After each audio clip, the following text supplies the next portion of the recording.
Bonsoir Monsieur Caillot, vous revenez nous voir avec un deuxième ouvrage intitulé « L'Angleterre face aux Bourbons dans la guerre d'indépendance américaine ». Ce qui m'a un petit peu intrigué, c'est le sous-titre de cet ouvrage « Paradoxe dans l'Europe des Lumières ».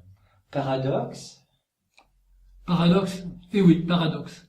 Paradoxe, car dans cette Europe des Lumières, cette Europe du XVIIIe siècle, avec les philosophes, l'apparition de la franc-maçonnerie et d'un certain nombre d'autres forces modernes, nous sommes dans une situation extraordinaire où les insurgents américains, protestants, francs-maçons, révoltés contre le roi George, qui a un parlement, des députés, une opinion publique, une opposition, ces insurgents américains vont faire alliance avec les Bourbons de France et d'Espagne, et ces derniers ont comme conseiller la Sainte Inquisition. Nous sommes en plein paradoxe, à front renversé, où les hommes qui vont amener la liberté au monde sont défendus, protégés, encadrés par les représentants des plus vieilles monarchies d'Europe. Merci. J'ai été intrigué également par la personne qui a rédigé la préface de cet ouvrage, Monsieur Shapiro.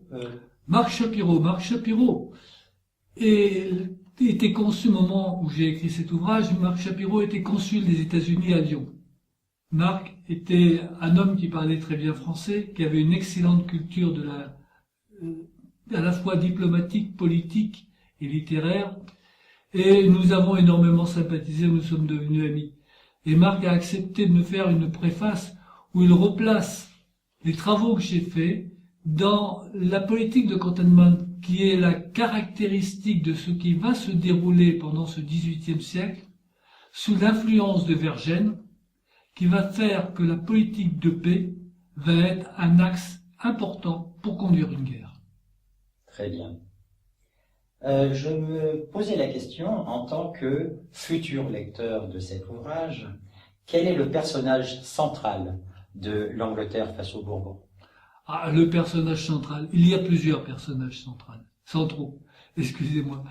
Le personnage central le plus important est peut-être Vergennes, qui va justement impulser cette politique de cantonnement, pour reprendre l'expression de Marc, qui va constituer à faire la paix en Europe pour que l'ensemble des pays d'Europe, y compris la Russie, trouvent intérêt à la victoire des insurgents américains contre l'Angleterre. Un autre personnage que l'on peut considérer comme central est aussi Beaumarchais, qui est lui aussi un très beau paradoxe. Espion de Louis XVI, il va récupérer les plans du débarquement en Angleterre confiés au chevalier d'Éon. Il va récupérer les libelles écrits contre la reine Marie-Antoinette, et il va monter le plus beau trafic d'armes que l'histoire ait jamais connu pour aider les insurgents américains. Et le dernier personnage central, et bien naturellement, c'est toujours Lafayette, qui est le marqueur de toutes les phases de ce conflit, et qui va, là aussi, jouer un rôle extrêmement important. Donc encore un tiercé. Vergennes, Beaumarchais, Lafayette. Et effectivement, on retrouve ici un schéma intéressant rappelant votre premier ouvrage, qui était, je le rappelle, la guerre d'indépendance américaine, prototype des guerres de libération nationale. Pour en revenir à ce dernier opus, ce deuxième opus, l'Angleterre face aux Bourbons, vous qui nagez littéralement tel un poisson averti dans cette période de la guerre d'indépendance américaine, que ce soit sur le continent américain ou sur le continent européen, est-ce que vous pourriez me dire ce qu'il faut retenir vraiment de cette période? S'il y avait un seul aspect important à retenir, quel serait-il? Alors, il y a de nombreux aspects importants, mais on va en retenir un par rapport à ce titre.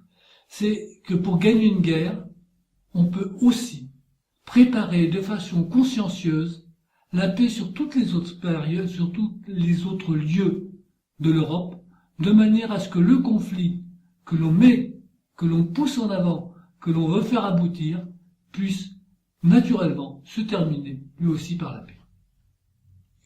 Je vous remercie, Monsieur Caillot. Je rappelle le titre de votre ouvrage, L'Angleterre face aux Bourbons dans la guerre d'indépendance américaine, paradoxe dans l'Europe des Lumières, chez l'Harmattan. Naturellement, et merci.